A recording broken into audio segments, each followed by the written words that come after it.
today's Buzz Talk, we are going to talk about the zones of our bit versus the zones on our nail.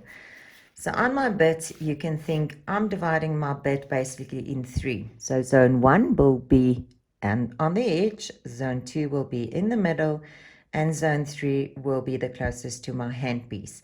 And if you're left-handed, you just turn the bit around the other way around, but your zones stay the same. And I'm literally going to draw on my nail. So what we're going to do is we're actually going to divide this nail into thirds. And I've got 1, 2, and 3. So that is my zones on the nail. And if you are left-handed, then zone 1 and zone 3 will just switch.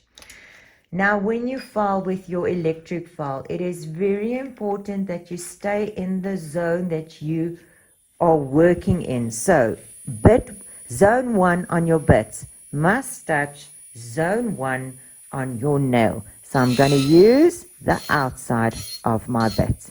Zone 2 will be in the middle. Basically, my bit is flat. And zone 3 will be on the side. This way, I won't cut my client. And I won't have my bit on the nail. So always use your zones on your nail.